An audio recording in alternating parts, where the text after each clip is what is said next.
Hello and welcome to this episode of the REBT Advocates with Dr. Michael R. Adelstein of 3minutetherapy.com. You can find this book, 3 Minute Therapy, Change Your Thinking, Change Your Life at therebt.life. Links below.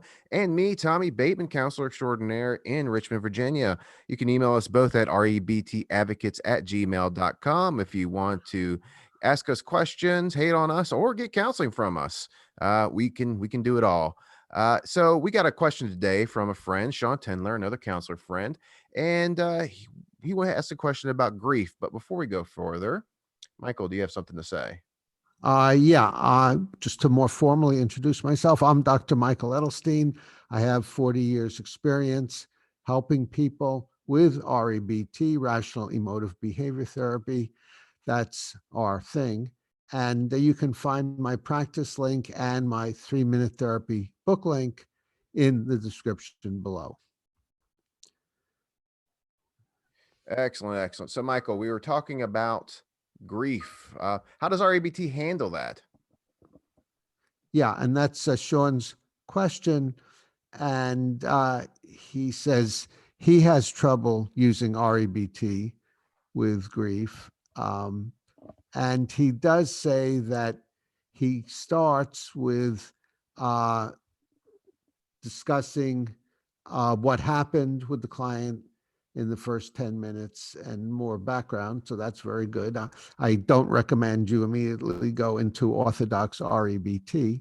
But when you do, the first step is to use the problem separation technique, where you identify the client's practical problems in terms of dealing with grief and emotional problems, which means, is the client depressed, resentful, guilty, hurt, any of those things in dealing with grief. And some people do have this this over emotional overlay over just the grieving and the mourning.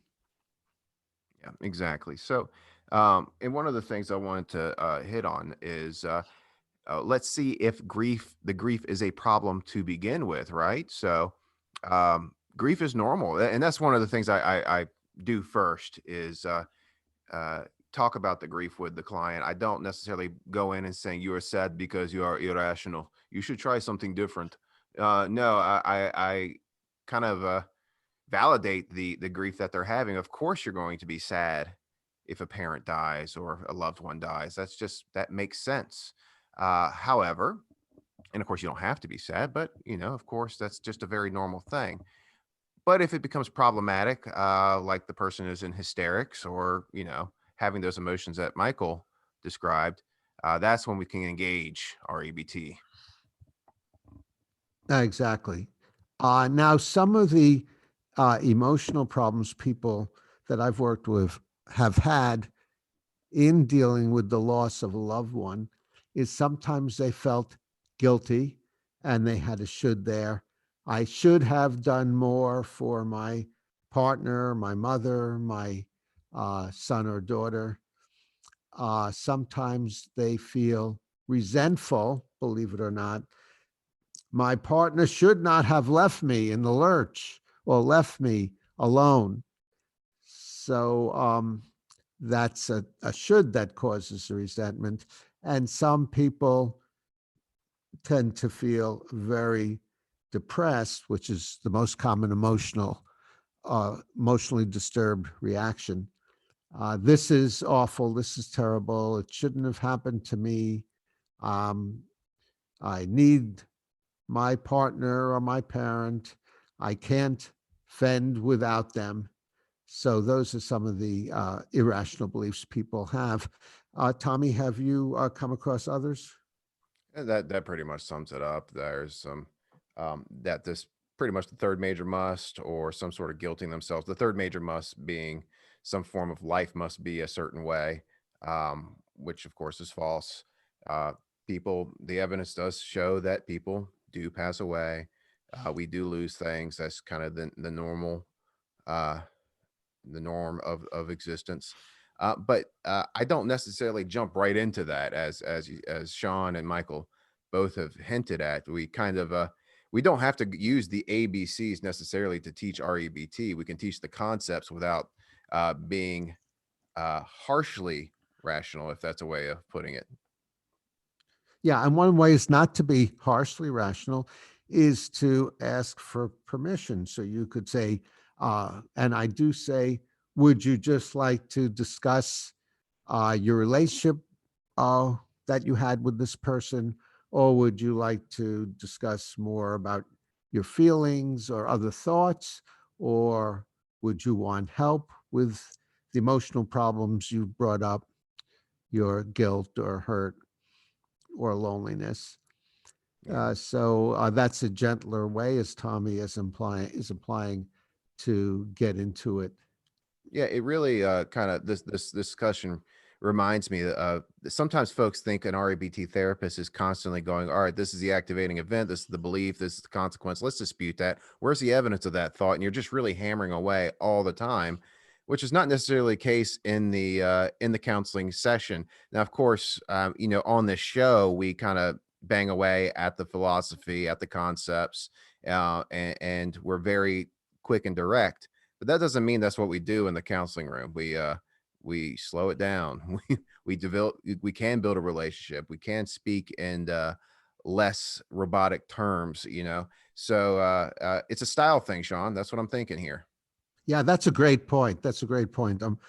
Glad you highlighted that, Tommy. That what we just to reinforce what Tommy said on the show, it's about REBT, so we try to go straight for the REBT often, but in a session, as Tommy said, we slow it down and get more context and express more empathy, those kinds of things.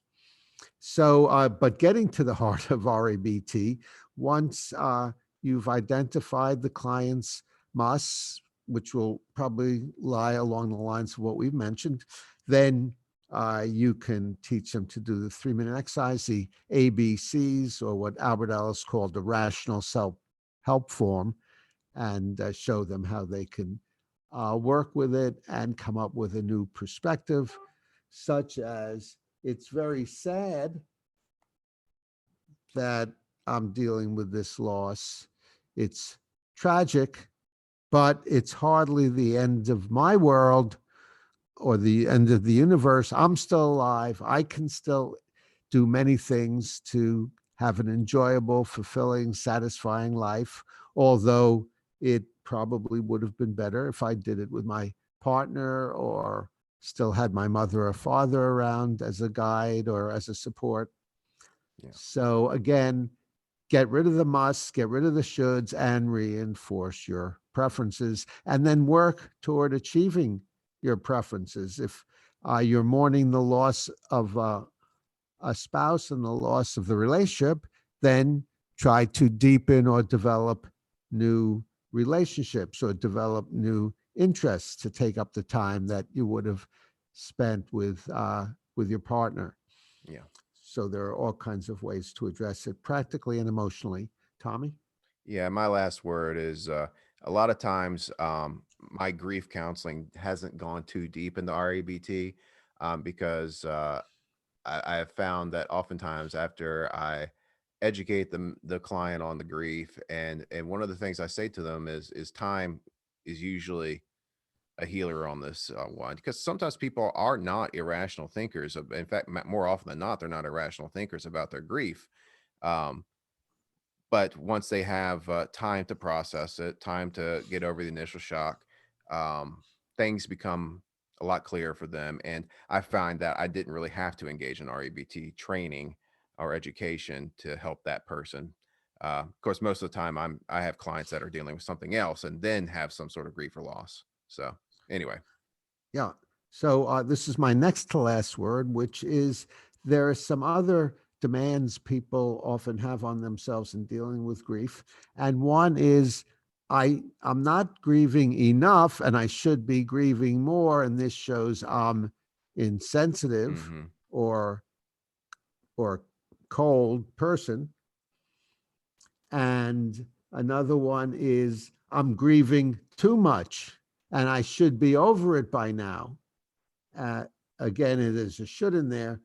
Perhaps it would be nice to be over it by now, but it's not unusual that with the loss of a partner, for example, a long-term relationship with a partner, you could grieve for the rest of your life at times, Hmm. uh, have thoughts about your husband or wife that's no longer with you, and feel sad, sorry, and grieve in a small way about that. So there's no reason why you have to be over the grieving fast or at all. Although, if it's not diminishing somewhat, then maybe you have some other musts or shoulds that are keeping it alive. Absolutely. And the And thing then, to ask is yeah, if that grief is keeping you from your long-term goals. That's when we know if it's problematic or not. Um, that's right, yeah, right. yeah. All right, take it And away, Michael. grieving, normal grieving is part of your long term goals, and that is to be a feeling, thinking individual who feels, has negative emotions about loss. Okay, Tommy, thanks very much for doing that episode with me. And for you viewers, comment below. Let us know what you think, positive and negative. Add a thumbs up if you like the episode. Suggest subjects. And thank you again, Sean, for suggesting this one. Volunteer if you'd like to come on with us and discuss a personal problem or a problem you have as a therapist with a client. Donate to Patreon to help support us, and subscribe to the REBT Advocates to stay on the rational side of life.